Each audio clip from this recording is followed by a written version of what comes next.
ಹೆಮ್ಮೆಯ ಸಿಂಹ ಮತ್ತು ಸಣ್ಣ ಇಲಿ. ಒಂದು ಕಾಲದಲ್ಲಿ ಕಾಡಿನ ರಾಜನಾದ ಒಂದು ಸಿಂಹವಿತ್ತು. ಅದಕ್ಕೆ ತನ್ನ ಬಲದ ಬಗ್ಗೆ ಬಹಳ ಹೆಮ್ಮೆಯಿತ್ತು. ಒಂದು ಮಧ್ಯಾಹ್ನ ಅದು ಮರದ ಕೆಳಗೆ ಆರಾಮವಾಗಿ ನಿದ್ರಿಸುತ್ತಿತ್ತು. ಆ ಸಮಯದಲ್ಲಿ ಒಂದು ಸಣ್ಣ ಇಲಿ ಆಟವಾಡುತ್ತಾ ತಿಳಿಯದೆ ಸಿಂಹದ ಪಂಜದ ಮೇಲೆ ಓಡಿತು. ಸಿಂಹವು ತಕ್ಷಣವೇ ಎಚ್ಚೆತ್ತುಕೊಂಡಿತು. ಸಿಂಹವು ಕೋಪದಿಂದ ನನ್ನ ನಿದ್ರೆಯನ್ನು ಕೆಡಿಸಲು ನಿನಗೆಷ್ಟು ಧೈರ್ಯ ಎಂದು ಗರ್ಜಿಸಿತು.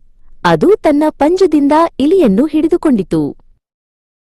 ಇಲಿಯು ಭಯದಿಂದ ನಡುಗುತ್ತಾ, ದಯವಿಟ್ಟು ನನ್ನನ್ನು ಕ್ಷಮಿಸಿ ರಾಜನೇ, ನನ್ನನ್ನು ಬಿಟ್ಟುಬಿಡಿ.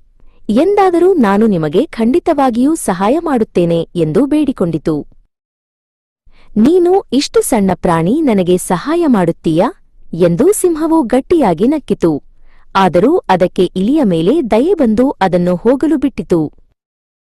ಕೆಲವು ದಿನಗಳ ನಂತರ ಸಿಂಹವು ಕಾಡಿನಲ್ಲಿ ನಡೆಯುವಾಗ ಬೇಟೆಗಾರನು ಹಾಕಿದ್ದ ಬಲೆಯಲ್ಲಿ ಸಿಕ್ಕಿಹಾಕಿಕೊಂಡಿತು. ಅದು ಹೊರಬರಲು ಎಷ್ಟು ಪ್ರಯತ್ನಿಸಿದರೂ ಆಗಲಿಲ್ಲ. ಸಿಂಹವು ಸಹಾಯಕ್ಕಾಗಿ ಜೋರಾಗಿ ಗರ್ಜಿಸಿತು.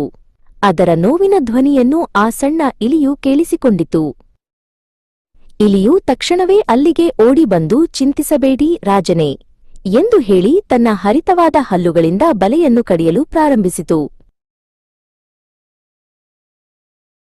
ಸ್ವಲ್ಪ ಸಮಯದಲ್ಲೇ ಹಗ್ಗಗಳು ತುಂಡಾಗಿ ಸಿಂಹವು ಬಲೆಯಿಂದ ಮುಕ್ತವಾಯಿತು. ಅದಕ್ಕೆ ತನ್ನ ಕಣ್ಣುಗಳನ್ನೇ ನಂಬಲಾಗಲಿಲ್ಲ. ಸಿಂಹವು ಇಲಿಗೆ ಧನ್ಯವಾದ ಹೇಳಿತು. ನೀನು ನನ್ನ ಜೀವ ಉಳಿಸಿದೆ. ಇನ್ನು ಮುಂದೆ ನಾನು ಯಾರನ್ನೂ ಅವರ ಗಾತ್ರದಿಂದ ಅಳೆಯುವುದಿಲ್ಲ ಎಂದು ಹೇಳಿತು.